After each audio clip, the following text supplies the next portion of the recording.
ABN Maharashtra में आपका खैर मकदम। मैं हूं मुनीर आरिफ खान।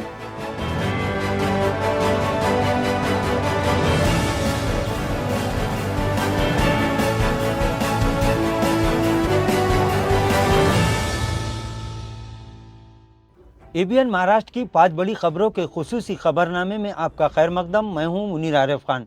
नाजरीन, खबरें शुरू करने से पहले एक नज़र आज की अहम सुर्खियों पर। औरंगाबाद में होने वाली काबीना मीटिंग की तैयारियां जारी। शहर की तरक्की के लिए म्यूनिसिपल इंतजामिया हुकूमत से मांगेगा 2000 करोड़ का फंड। मराठा समाज के बाद अब धंगर समाज का आरक्षण को लेकर सड़कों पर उतरने का ऐलान। 22 सितंबर को महाराष्ट्र असेंबली का घेराव करने की दी धमकी। महाराष्ट्र की आवाम का हुकूमत पर तंज, कहा अब आया ऊंट पहाड़ के नीचे। भूख हड़ताल पर बैठे मनोज जरांगे ने पानी और दवाइयां लेने से किया इनकार। जरांगे के साथ साथ अब हुकूमत की भी बिगड़ने लगी तबीयत। अजीत पवार समेत तमाम बागी नेताओं पर शरद पवार का अब तक का सबसे बड़ा बयान। कहा जाने वालों को अब दोबारा पार्टी में नहीं किया जाएगा शामिल। एनसीपी पर बताया अपना कब्जा। वहीं पार्टी कारकुनों को इंतखाबात की तैयारियों में लगने की दी हिदायत। और उद्धव ठाकरे ने फडणवीस को शिवसेना के 2 टुकड़े करने का बताया जिम्मेदार। कहा दोस्ती तो देख ली, अब दुश्मनी भी देखे। खबरें तफसील से। नाज़रीन, आइंदा 16 सितंबर को तकरीबन 7 साल के वक्फे के बाद दोबारा औरंगाबाद में महाराष्ट्र हुकूमत का काबीना इजलास हो रहा है, जिस पर न सिर्फ औरंगाबाद शहर बल्कि पूरे मराठवाड़ा के आवाम की नजरें टिकी हुई है कि रियासती हुकूमत शहर और मराठवाड़ा के लिए कितने और कौन से ऐलानात करती है। वाज़ेह है कि इस मीटिंग के लिए औरंगाबाद म्यूनिसिपल कॉरपोरेशन इंतजामिया की जानिब से रियासती हुकूमत से शहर में मुख्तलिफ तरक्याती कामों को अंजाम देने, इसी तरह इंटरनेशनल स्टेडियम के साथ साथ कॉरपोरेशन की नई इमारत और दीगर अहम कामों को अंजाम देने के लिए 2000 करोड़ रुपयों का मुतालबा करने की तजवीज़ तैयार की गई है। नाज़रीन, तारीखी शहर औरंगाबाद वैसे तो एक तारीखी शहर है, वहीं स्मार्ट सिटी की फहरिस्त में भी इस शहर का नाम शामिल है। लेकिन इस वक्त शहर की हालत क्या है, यह हर कोई अच्छी तरह से जानता है। शहरियान ने म्यूनिसिपल इंतजामिया से मुतालबा किया कि जहां वो दिगर तरक्याती कामों के लिए हुकूमत से 2000 करोड़ रुपयों का मुतालबा कर रहा है, वहीं शहर के फटे पुराने रास्तों की कम से कम दुरुस्ती पर भी खुसूसी तवज्जो दी जाए। नाज़रीन, काबीना इजलास के पेश नज़र जंगी पैमाने पर तैयारियां जारी हैं और शहर के अहम रास्तों और चौराहों को खूबसूरत बनाने और शहर में आने वाले मंत्रियों को शहर की खूबसूरती बताने के लिए करोड़ों रुपये उड़ाए जा रहे हैं। वहीं अब भी शहर में कई ऐसे मसाइल हैं कि जिन्हें हल करना म्यूनिसिपल इंतजामिया की सबसे पहली जिम्मेदारी है। नाज़रीन, गुज़िश्ता 15 दिनों से मराठा रिजर्वेशन का मामला पूरे महाराष्ट्र को अपनी लपेट में ले चुका है। रियासत महाराष्ट्र के हर जिला, हर गांव, हर देहात और हर शहर में मराठा समाज ने एहतजाज करते हुए हुकूमत को खबरदार किया कि मराठा समाज को फौरी तौर पर रिजर्वेशन दिया जाए।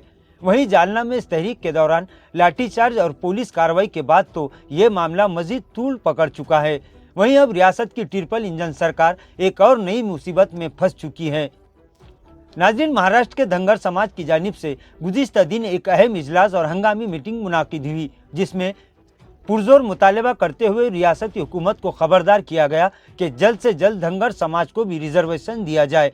धंगर समाज के बड़े सियासी कायदीन ने रियासती हुकूमत को इंतबा दिया कि इस मामले में वो जल्द फैसला ले, वरना आने वाली 22 सितंबर को महाराष्ट्र का पूरा धंगर समाज असेंबली का घेराव करने के लिए रवाना होगा।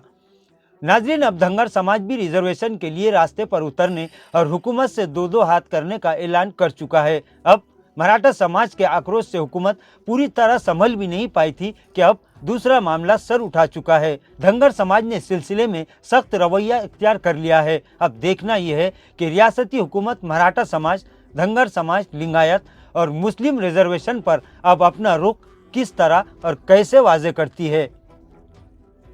नाज़रीन, गुज़िश्ता 14 दिनों से मराठा समाज को रिजर्वेशन दिए जाने की मांग को लेकर भूख हड़ताल पर बैठे मनोज जरांगे पाटिल ने गुज़िश्ता दिन से न सिर्फ पानी पीने से इनकार कर दिया, बल्कि अब उन्होंने दवाइयाँ लेने से भी मना कर दिया, जिसके बाद इनकी तबीयत को लेकर न सिर्फ मराठा समाज फिक्रमंद हो चुका है, बल्कि अब मनोज जरांगे पाटिल के इस फैसले के बाद हुकूमत की भी तबीयत खराब होने लगी है, क्योंकि मनोज जरांगे पाटिल ने हुकूमत की बात मानने के लिए तैयार नहीं है, जबकि हुकूमत अब कोई और दूसरा जीआर निकालने के मूड में दिखाई नहीं दे रही है।